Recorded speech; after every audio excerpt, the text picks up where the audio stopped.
ask yourself the damn question. Is winning the only thing you do? Sports today are not just played on the field. They're played every day, online, all over the world, by sports fans just like you. Don't you dare breathe.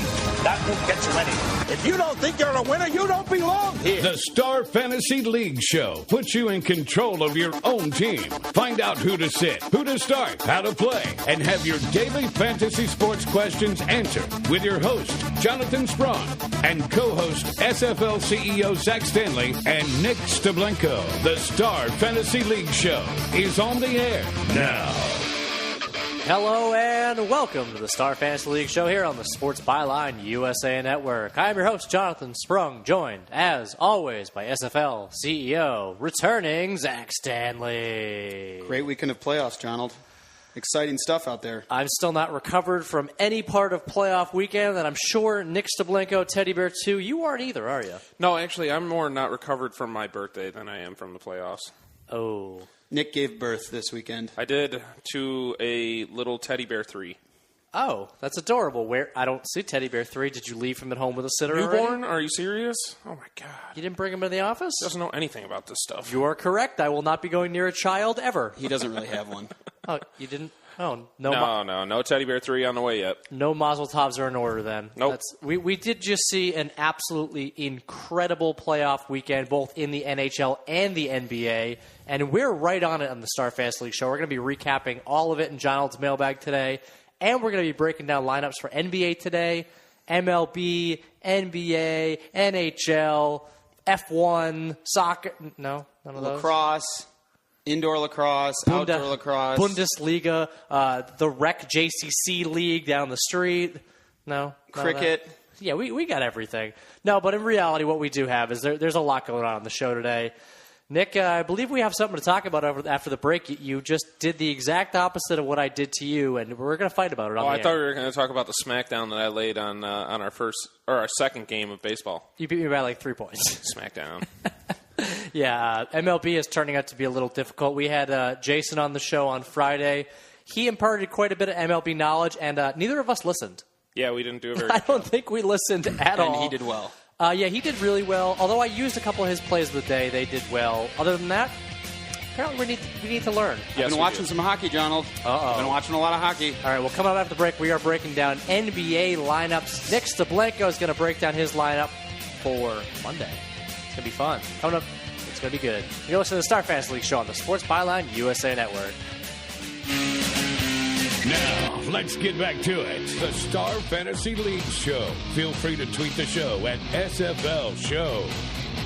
Let's do this. Time for your Star Fantasy League's NBA Fantasy Lineup Breakdown.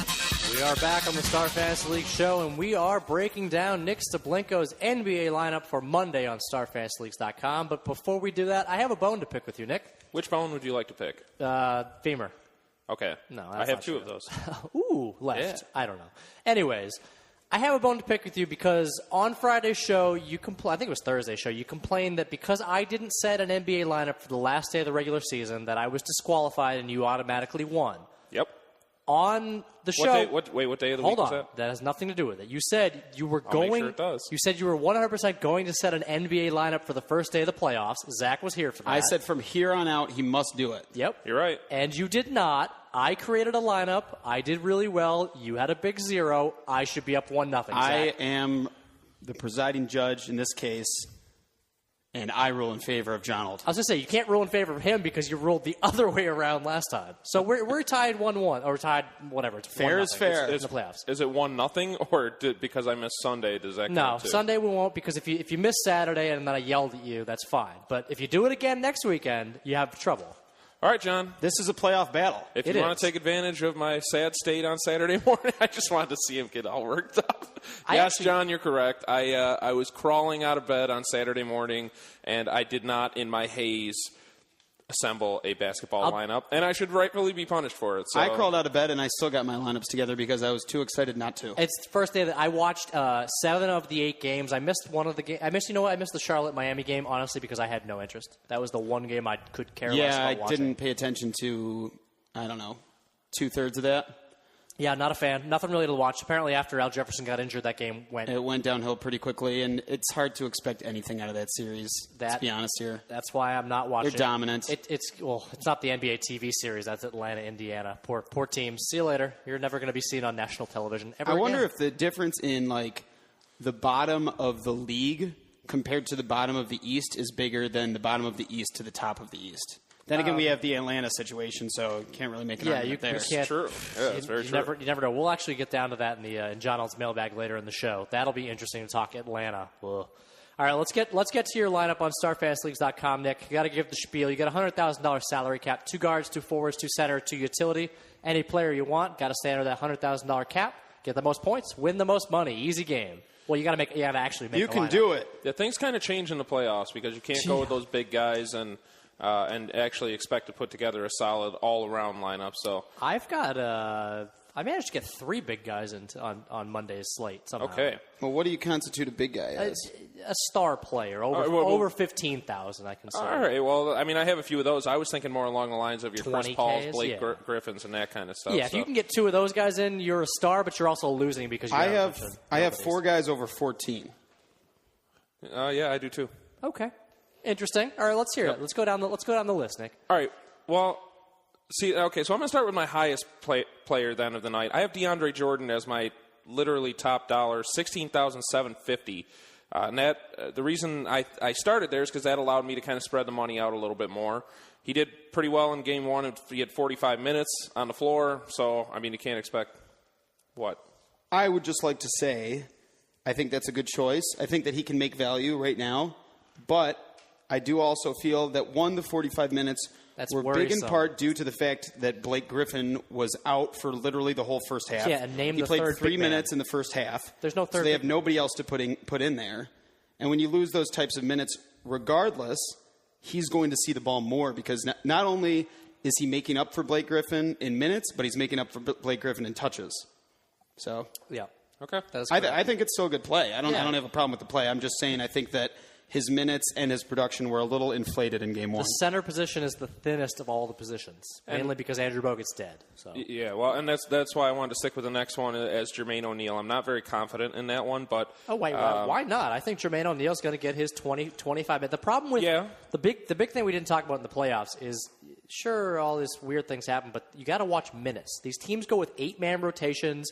They play 10 guys, but a couple of them get like 2 minutes. I think Jermaine O'Neal will get around 30 minutes tonight. That's exactly what I'm thinking, too. He didn't play much of the first half either because of foul trouble, and he still ended up with 25, I think. It was 25. I think if he gets 25 to 30 minutes, he's going to easily get 15 to 20 fantasy points and be completely relevant. Yeah, and on a short slate like this, that's more than enough production. I think he's good for 18-plus tonight. Yep. The only thing I get worried about is as the series wears on, we've talked about how old he is, he will wear down.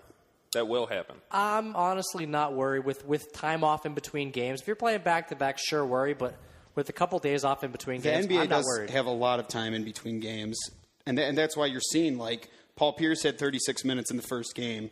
You're seeing Steph Curry played 45 or something. I mean, you see these out of all these players because now is the time. This is what they saved up for. That's why Brooklyn rested their entire team for the entire season. I think there's more of a chance that O'Neal gets a nagging injury at some point then he will actually see a decrease in minutes over the course of the series. With how short these rotations are, I'm okay with starting anybody who's getting 30 minutes under $10,000, honestly, because that's how you get it in these big names. You have to start these guys that you kind of are a little bit scared about, to be honest. I got a couple of them in there tonight. Yeah, I've got some worrisome plays in here. Okay. All right, I'll move to my guards next. I'm going to start with Mike Conley. He's at about 14,000. And we talked about in the regular season how you know exactly what to expect out of him. I'd rather have that in the playoffs. I'd rather say, okay, I know that I can expect that he's going to get 35 minutes in this game or 38. I don't know if he's a bet for 38 fantasy points every game. That's what he had last time. But no, I would definitely guess that consistency will help. He does see the ball a lot more during the playoffs and takes it upon himself to make some big things happen, especially down the stretch when you need a guard. You can't just rely on your guys down low and Randolph and Gasol. You need somebody that can step up and hit a big three now and then, and he is that guy. Well, a big part of the reason Conley was taken over so much is Tony Allen played like 30 minutes in this game, which means he's a complete non-factor on offense.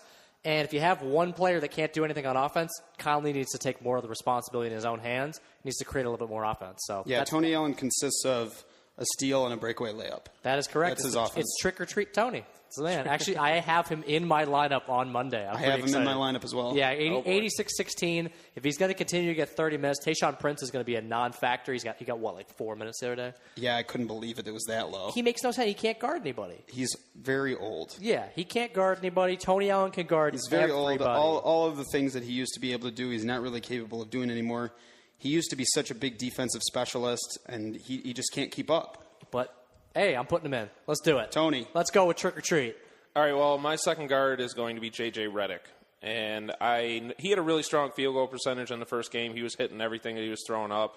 I know that that's not going to be the case the whole series, but at 10,000, I thought 30 minutes, that should equal at least more opportunity, so I feel like his ceiling is going to be a little bit higher. I almost had J.J. Redick in.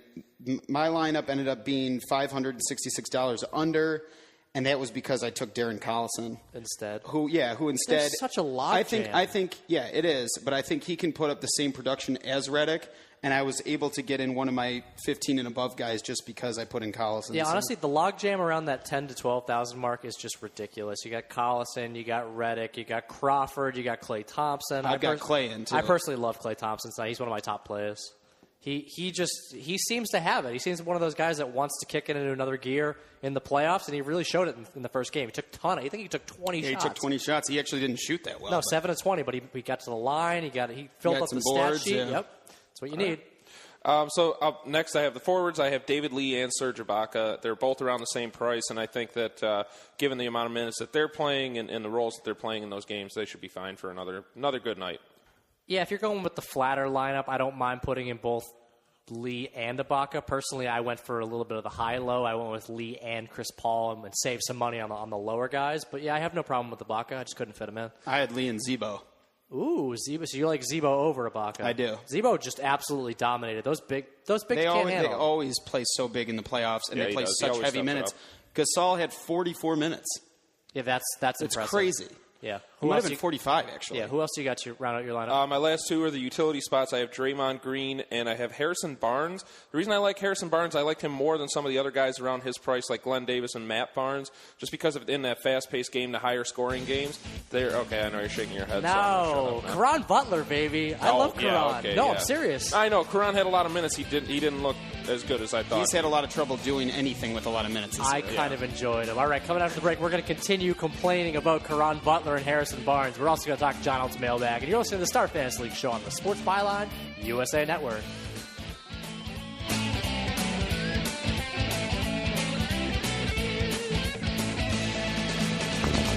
The Star Fantasy League show. Information is key to being a successful fantasy team owner, and the guys have all the updated info you need right now.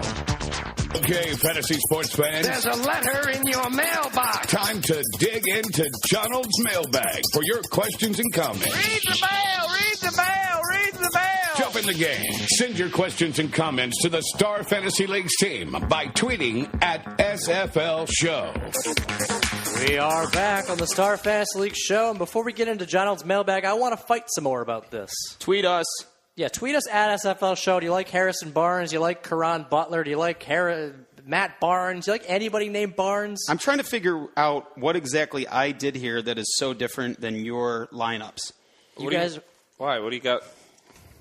I mean, I have Randolph in. Yep. I have Collison in. So that's different from Nick's. I don't have any of those. We went on a 2-game slate. It's very rare for this to go completely. I have Clay in, which is different from Nick's. So, I mean, there's a few out there that I have. And I have Marc Gasol in. So there's a couple differences where looks like you took a little bit more of a hit on some of the lower players to get some of the bigger guys in, like Jordan and Ibaka. The only thing I just didn't like Marc Gasol for the price, just because the other guys around him seemed like they were a little bit more active in the offensive aspects of the game. Marc Gasol didn't do anything in the first half, and he still ended up with 27 fantasy points, and he played 45 minutes, which is absolutely crazy. Those two big men against Oklahoma's inside. Kendrick Perkins is just done. He's washed up. I can't believe how much he has declined. He shouldn't even be playing anymore, honestly. Let Steven Adams play 20 minutes a game. Yeah, he never had any sort of offensive presence. His whole game was being the best defensive guy, one of the best in the league. He was at one point. He was one of the best defensive centers in the league. Why do you think Thabo Sefolosha is not playing any minutes? They can't do 3-on-5 again. That's why Caron Butler's playing these minutes. That's my whole thinking. Caron Butler and Reggie Jackson is taking some of the minutes too. He actually was playing really well. He's a guy I would consider putting in. And Sefolosha got 10 minutes? Yeah, I think it was like 14. 14? Something ridiculous. All right, we need to get into John L's mailbag. It's all playoff related because come on, what else is going on right now? Oh wait, apparently this is going on. Harrison Barnes stinks. Thank you for just finishing that off like that.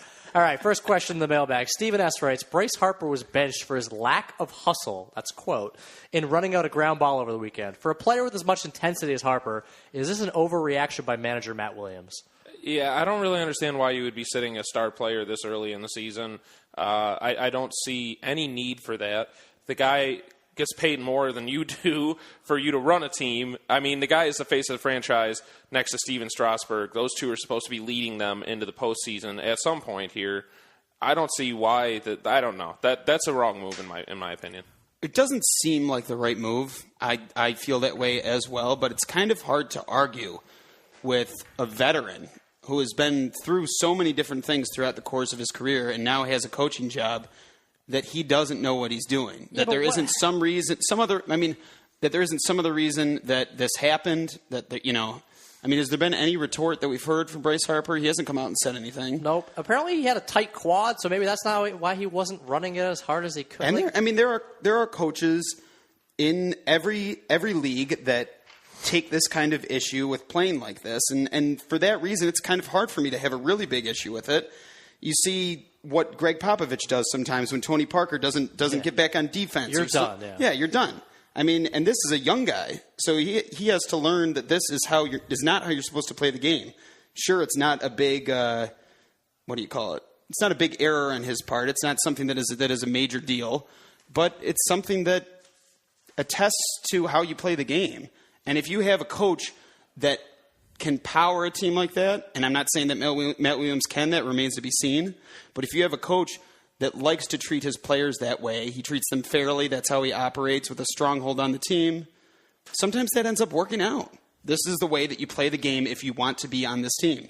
Sometimes that ends up to the benefit of the team. I guess so, yeah. But, I mean, it could also backfire heavily. It absolutely could. I agree. It's kind of tough you have to tread very lightly when you're a manager in the major leagues. Especially with star players. Yeah, if a star player doesn't like you, who do you think is going to be the first to go? Not the star player. Yeah, see you later, Matt Williams. Yep. All right, second question is Tim D. writes, Mike Woodson was fired on Monday. Hooray! He didn't actually write that. And it looks like Steve Kerr among the options to take over as head coach. Who do you think can turn around this Knicks organization? I can't believe Steve Kerr is even in the list of people for this. I love it. Really? I do. I absolutely love it. Where did this name come from? I have one guess. Phil Jackson? Okay, that makes... If it is Phil Jackson who's kind of leaking his name out there, saying, let's gauge his interest before we make an offer or something like that, that makes sense. But if there's somebody who's just like throwing Steve Kerr's name, he hasn't been a head coach in the NBA. He's been a GM. That's a huge difference. Yeah, but Phil Jackson wants a guy that is going to run his offense. He wants to hire a triangle guy. Exactly. I was going to say he kind of wants a figurehead in there. Although, he wants total control. He should hire a rookie head coach out of college who runs the triangle just so Phil can actually coach. I don't even know if you needed somebody like a rookie head coach from college. I honestly think this plays out perfectly if this is what happens. I mean, he will do exactly what Phil wants him to do. Yep. I don't think he'll be a bad coach at all. Steve Kerr's really smart guy. It's kind of like the situation we saw in UConn with Jim Calhoun stepping back, and I can't remember the coach's name, but Kevin Ollie. All right, fine, Come Kevin on Ollie. Now. Sorry, I didn't watch the end of the national championship. Ex-NBA player Kevin Ollie. Sorry, and it's kind of like it's also kind of like the situation. Even though Eric Spoelstra wasn't a player, it's kind of similar to that. And that Pat Riley was just like, we're keeping this guy. I mean, he was a video guy, Yep. And he comes in and takes over, and he basically follows suit with what Pat Riley has done over the course of his career. Yep. And now look at him.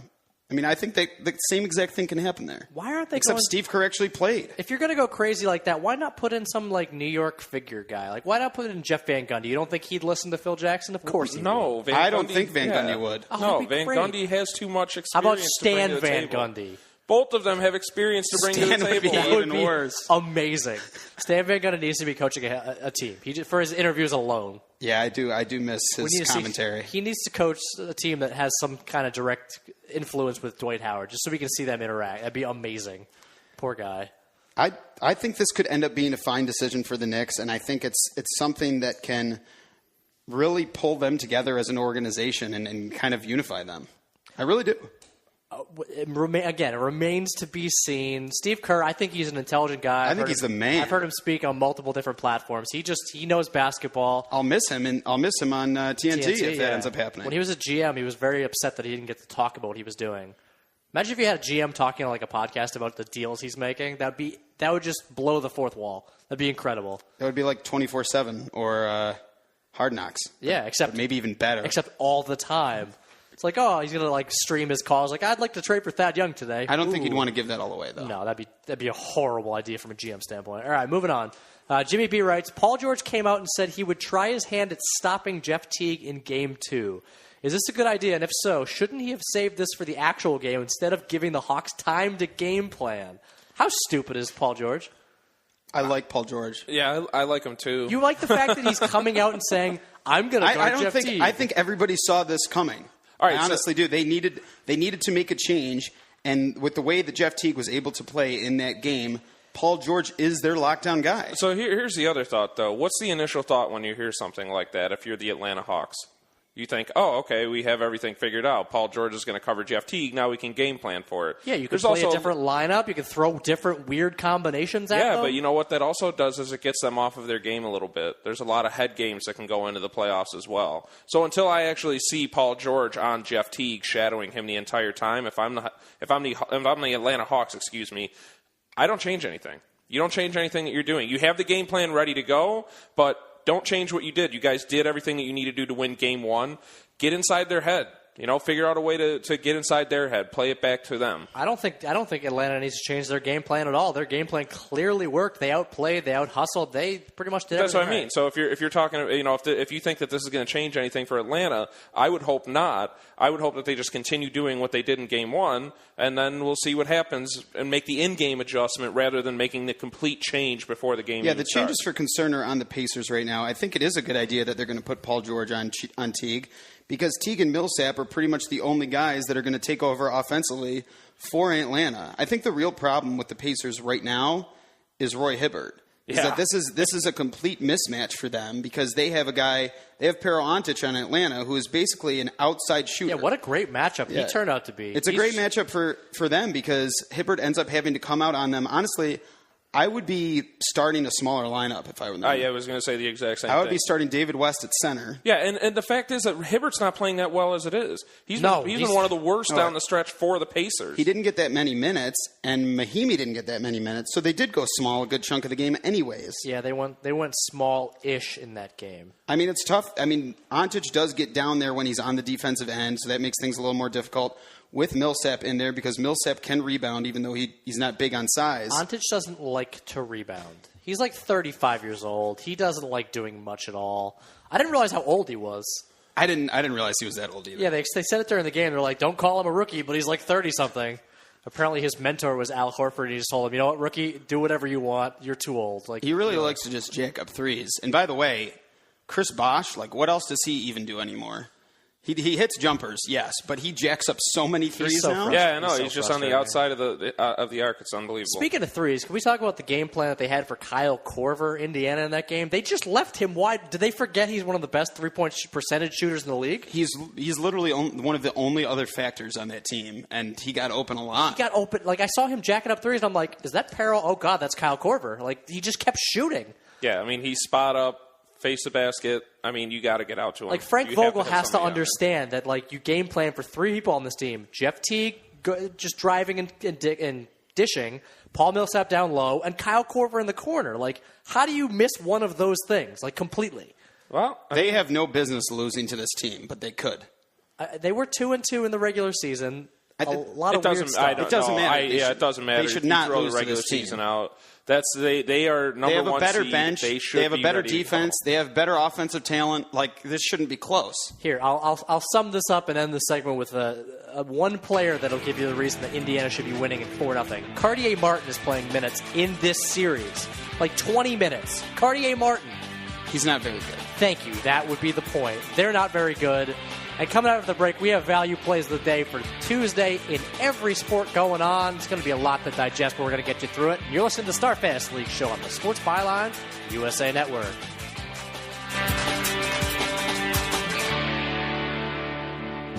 Play fantasy sports for cash prizes. Join the top daily and weekly fantasy leagues in the country at starfantasyleagues.com. Now, back to the Star Fantasy League Show with Donald, Teddy Bear 2, and the Deucey Moose. Only on the team. That is right. We're back with Deucey, Teddy, and Jonald. I'm going to give us nicknames on top of our nicknames. Playoff time is so freaking awesome. I know. Aren't you excited? It's just so much. It's so much fun to talk about it on the show. There's so much to go over. You're right. There is. There's a lot to go over. You know what? We're not even going to talk about anything else. We're just going to talk about playoffs. But before we do that, we have to get in our MLB plays of the day for Tuesday. We like to give you every sport, but it is playoff time. We want to give the main focus to the NBA and the NHL because sooner rather than later, they're going to be gone. And after this, we can pretty much just segue into our Buffalo Bills-based show. Oh, my God. I know that we're on 105.5 The Team in Rochester, New York, but you don't have to talk Bills every single minute of every day. You don't. But you can. I think about it. All right, you know what? Let's get our MLB plays of the day out of the way. That way we can talk about the Bills for 15 minutes. Or let's not do that. Okay. You got MLB for me? You got a top batter, top pitcher? I got Will Venable, who is at 3,500 right now. He's definitely the value play of the day. I mean, 3,500 is just about as low as it gets. He's going up against Gallardo. Obviously, we know that Gallardo has had a hot start, but he's 7 for 15 career against him on 19 plate appearances with 2 doubles, a jack, 4 walks, a stolen base.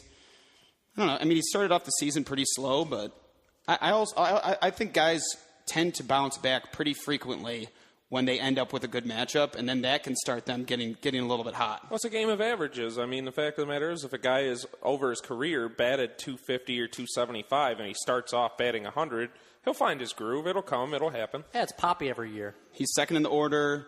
Miller Park, good hitters park. I think he'll have a good situation. Okay, what about your top pitcher of the day for Tuesday? I got to go with the guy that already dominated Pitt this year in Johnny Cueto, who is 14-4 career against Pitt anyways with a 2.22 ERA and 133 strikeouts in 142 innings, which is just stupid. Yeah, that's insane. And we saw his last start out. We also had him as one of our big plays through a complete game shutout, 3-hitter, 12 Ks. That's a pretty strong start to the season, I'd say. Well, yeah, and he's also kind of a slight bounce back from last season, too, because he had a lot of back problems. I love Cueto. Yeah, he had major injury issues, but when he's on his game, he's unstoppable. Although he's 1-2 so far this year, that's because he's not getting run support. Yeah. So yeah, the record means absolutely nothing in fantasy. Every day is a new day. He's got 35 strikeouts in 30 innings and a 1.5 ERA. That's freaking so awesome. Maybe they should back him up a little bit, and you'll get those couple extra points when he gets the victory. Yeah, bro, that's Felix Hernandez territory right there. It's hey, I let up 2 runs today. You lost. Yeah, I did. Ooh, yeah, exactly. That's not good. All right, Nick, let's get into NHL. There's 4 games on the schedule for Tuesday. Where are we starting? Well, let's start with a possible series-clinching game in Montreal. We're already looking at a possible sweep. Definitely wouldn't have called this. I had Montreal in 6. I thought Tampa Bay would put up a little bit more of a fight, but goaltending has been a major issue for the Lightning. Lindback is just not getting it done. Isn't this what you said? Didn't you say it was going to be a problem for them? Yeah, I said it was going to be a problem, but I figured that maybe Tampa Bay would be able to eke out a few wins. Did you happen to see that interference call yesterday? Which one? There was an interference call on a goal for Tampa Bay, which was going to give them the lead 2-1, and it was a goaltender interference call. Yeah, and it was horrible. Yeah. Well, I mean that's kind of thing happens. And unfortunately, when you're in Montreal, everything starts to go. Do you think that's something though that can be looked at down the road when you have one of those situations where you could be able to take a second look at that type of play? Because it's a play directly involved with a goal. It's not just a penalty. Yeah, but I mean any penalty at all.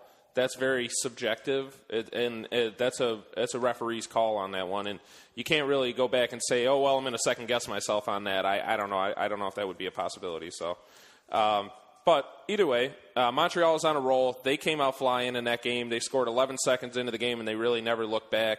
And I have a feeling that Tampa Bay is kind of folding. Like I said, Lindback is not getting it done. If you're looking at this from a fantasy perspective. The third line for Montreal has been fantastic. They started last night, and like I said, they scored 11 seconds in. Rene Bourque is 6,000. He's minimum value. Lars Eller 7,000, and Brian Jonta is 8,700. In this series, they have 5 goals and 4 assists for. So they're all all good choices. I would look at a stack for that line to gain some value there. So, and I got to say, I see Montreal sweeping it out. I see them getting number 4 tomorrow night and moving on to the second round. I'm with you, and that has been one of the more impressive lines that they've had out there. And coming back home, I mean, you pretty much knew coming back home that it was either going to be a split or they were going to sweep this thing. Did you see the opening to that game in Montreal? Yes. If you get a chance, watch the video to the it's like the pregame montage or whatever they do. It's unbelievable. I've never seen anything like that at a pro sporting event. Yeah, check it out. We'll put it up on our Twitter feed at SFL Show. Just click on it. You'll get to see. You don't have to search on the internet. You get to see what hockey is really like Absolute in Montreal. pandemonium. Yeah, it's fantastic. Pandemonium? Panda? There's pandas Nothing everywhere. to do with Sandoval. Oh, I tried. All right, moving on. Where are we heading? All right, Boston at Detroit. Detroit stole Game 1 because of Jimmy Howard. And like I said, if Jimmy Howard stands on his head, they have a chance to win. Game 2 was not the same because Boston got to the net. They got pucks to the net, they crashed the net, and they really took advantage of that, and they got Jimmy in a bad zone. So now they're heading back to Detroit, and Joe Louis Arena is a tough place to play. So Boston can't come in just on their heels. They have to come in and they actually have to play hard. If you want to roll the dice with Jimmy Howard, he's the second cheapest starter on StarFantasyLeagues.com, so you could get quite a bit of value out of that. Other than that, though, I love this game as a fan. I hate it from a fantasy perspective because it's really tough to get a read on anything. It's a dogfight. It really is. I feel like the refs can, and historically the past few years, can dictate Boston games very easily. Yeah, they can dictate a lot of games, though. I mean, no, but with the style that Boston plays, if they let them play their full style, they're going to get a lot of wiggle room, and they're going to end up just dominating the game physically if they're not making any calls. Did you see what happened with Zdeno Chara and Smith on defense? I mean, once you get them out of their game, and Boston, they love that. I mean, Chara was just laughing at him. He was just laughing at him. Obviously, he's almost 7 feet tall, so he's allowed to do whatever he wants. Exactly. Yeah. So, all right, since you don't like anybody in that game, who do you like in the last 2 games? Well, I still like the Zuccarello, Pouliot, and Brassard line on New York. I think that they'll bounce back because they let that game slip away. I don't think the Flyers really outplayed them in the last game that they won. But if you want a sneaky pick, Claude Giroux, because Philly will have the last change since they're at home now, so they'll get the better matchup out of that. But I really like that third line for New York. And then how about San Jose? They are rolling right now. That's your pick, right? Yeah. I mean, I think 13 goals in the first 2 games. I don't expect that they're going to blow them out every game, but don't be surprised if they continue putting up big goals. If you want to get a couple of your top guys from that team, like Pavelski, Couture, and Thornton, those are some great guys. And how can you be confident with anybody on LA right now? The best goalie, supposedly the best goalie in the league, and Jonathan Quick, has done nothing so far. He's let up 12 goals in 2 games. That's terrible. All right, now that we broke down all 4 games for you, we gotta give him a nice little present. We got to give him a top goalie and a top skater for him. All right, Henrik Lundqvist, he's $17,297. Like I said, I think the Flyers got lucky in Game 2. Hank will return to form, and I think that he'll be a really reliable option. I don't like any of the other goalies, to say that much. Lundqvist! Yeah, and Price would be the other choice, but he's too expensive. And then for my skater, I'm going to go with Thomas Vanek. I'm going to say that Montreal has done everything right. They've done almost nothing wrong. I'm going to say that one of the top forwards will put it away for them tomorrow night.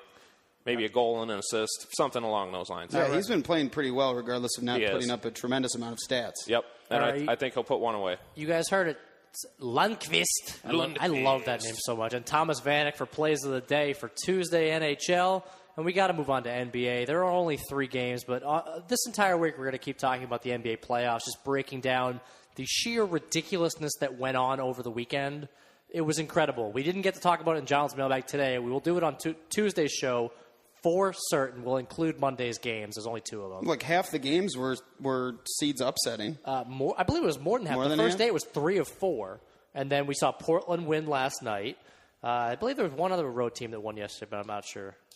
No, I don't know. It was a lot. Oh, Washington. So they were Washington, and there were 5 of 8. 5 of 8 road teams winning. We expected Brooklyn, but other than that, did you really expect much? No. No, I didn't see that happening in Washington. I still don't think that they're going to win the series, but damn, did they look good? They looked very good, and they looked fast. How about Nene? Yeah, Nene looked great, and he was able to play a lot of minutes. Let's talk about that game first. It's the lowest over-under on the board. Chicago, Washington, 181.5. All 3 of these games are under 190. It's the playoffs. It's going to be an absolute bloodbath. All the starters for Washington got over 35 minutes. They're playing a very, very tight rotation. Booker's not getting very many minutes. The professor's getting a few minutes off the bench. He's playing well, but not enough to actually consider him for fantasy perspective, though. Yeah, I mean, as they should. I think that a lot of their bench has just been not up to par this year in terms of what they want from production. Clearly, they don't have a reliable backup for Nene. I'm trying to think of who Trevor Ariza's backup. I don't know why his Kevin Serafin? No, it's somebody else. I don't know why his name's not popping into my head. Because he's not playing it. No, Trevor Booker plays the 4. Honestly, they don't really play anybody behind him. They're not doing it. No, they're not. And he needs those type of minutes anyways with the way that he's able to play. It's hard for me to see that Washington not wearing down in this series, which is going to end up being a pounded series. Yeah. And Chicago has much more depth off the bench. They have a big scorer in Augustine. They have Taj Gibson. You just can't account for all those guys down low. I don't think you can throughout the course of the game. I personally love Taj Gibson in this game, 11,271. The guy's going to continue to get 30 minutes, play more than Carlos Boozer. He's playing almost the entire fourth quarter. It's the playoffs. He's the best player they have. He's gonna get the most minutes. Yeah, I didn't think that there was any doubt that they would keep that rotation the same as it was. Nene's right in the 12,000 area, though, isn't he? Nene's at 12,450. I think he's a great play too. He's overpowering. I have him in. He's overmatched and overpowering Carlos Boozer. The fact of the matter is he was out for quite a bit of the season, and all that rest has got to add up when you're going down the playoffs. And Jimmy Butler also, I have him in as well. He's got all the minutes. He's at 12,000. Pretty much plays the whole game. And with so many young guards on Washington, this is a team that can get sloppy pretty quick, which is perfect for him to take advantage of. He had three steals in game one. Augustine, I wouldn't consider moving away from him. If you have $10,000 to spend, you're looking for somebody cheap. He's getting a bunch of minutes. He shot the ball quite a bit, but shot poorly in game one. Yeah, there's some guys that I like in the forward spot where I put in guards and was able to get guys in the forward spot that are right around that price. So I'm pretty pleased with that. All right, let's move on to a game that I didn't really like. I took a couple people in game one. Brooklyn and Toronto. This series just makes me sad. There's not much going on. It's kind of sloppy. Paul Pierce, though, is a playoff wizard. I'm sorry. You kind of have to get him in your lineups. 11,181. He put up a solid stat line. 15, 4, 4, 1, and 1. Yeah, that's a typical Paul Pierce stat line. He ended up coming up big down the stretch. He started off a little slow. I think he could actually end up having a better game in this one than he did in game one. I also have Joe Johnson in, who's at 11,100. He played great. 40 minutes. And he played great. And he played great, yeah. I completely agree. He was one of the last guys that got into my lineup in the first day of the playoffs, and he ended up putting up the most points for me. So yeah, he was aggressive, and it was honestly what I was anticipating from Brooklyn all along heading into the playoffs, that they would really step things up, go to their veterans, get the ball in their hands, make them create plays for them. We saw Darren Williams do that in this game, Joe Johnson, and Paul Pierce. Yeah, Toronto did some weird things. They played Grievous Vasquez almost 30 minutes the other day. I would consider him at 87-30. If he's going to continue to play minutes, they're going to play a small lineup without Ross in there. I guess. Yeah, he's definitely an option. I think the only way that he doesn't end up getting that type of minutes is if Ross gets going early. Yeah, and Valanciunas is an absolute no-brainer. The guy's 12,231. Absolutely crushed it. We got to get to this last game, though. Atlanta, Indiana. Jeff Teague, absolute beast. He has to be in your lineup, right? He concerns me, honestly. Really? Even at 13,000? I think at any game he could end up having a down game if he's not hitting his jumper. But it is a good value play. I just have some other guys. So I have some other lower guys so that I could get in guys like Kyle Lowry and Paul George. So okay. That's what I did. Paul George is probably one of my top plays-ish of the day. 17,000. He got 40 plus. Yeah, he can just do so many things to fill out the stat column even when he's not hitting his jumper. That is He's true. a huge asset on a short slate in terms of high-priced players. All right, we got to get to your play of the day for Tuesday. My play of the day for Tuesday is Paul George, who I think is going to have a massive comeback game and get this series tied up. All right, and I am going with Jonas Valanciunas. And coming back, we're wrapping up the show and giving all our value picks. And you're listening to the Star Fantasy League show on the Sports Byline USA Network.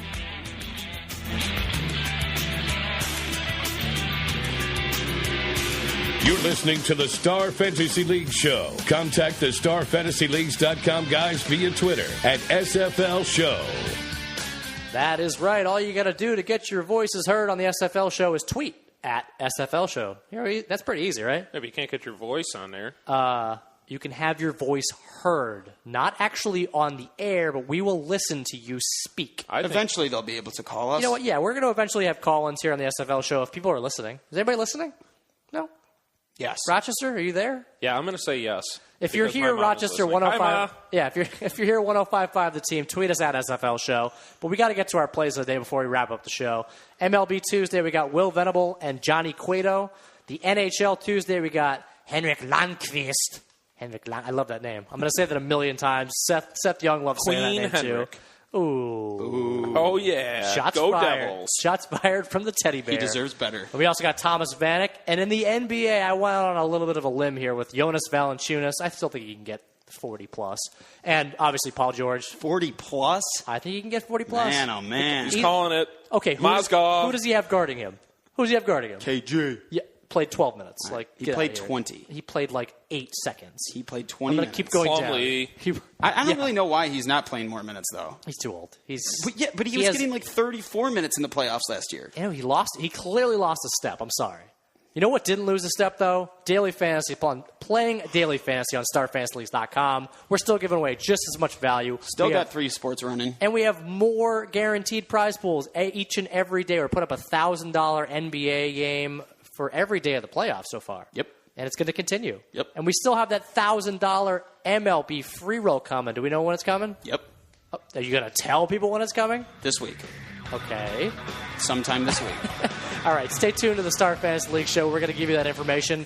And when it's ready, it's going to be up in the lobby on StarFantasyLeagues.com. You're going to want to stay up on it, enjoy the playoffs, get in on some of these contests because it only makes the playoffs more exciting. It is the best time of the year, aside from, football season. If your team is the Milwaukee Bucks and you can't play anybody because they're terrible and they're not in the playoffs, you can play daily fantasy. That is So true. that You can works. play it every single day. Tweet us at SFL Show. Get $5 free in your account if you're a new member. 100% sign-up the Celtics bonus. like us, too. Oh, don't bring What up can the you do? Celtics. Go Steve Kerr. Yeah, go Steve Kerr. And if you guys miss Gorgie Jang as much as we do, we'll help you make a better lineup next time. Take it easy, guys.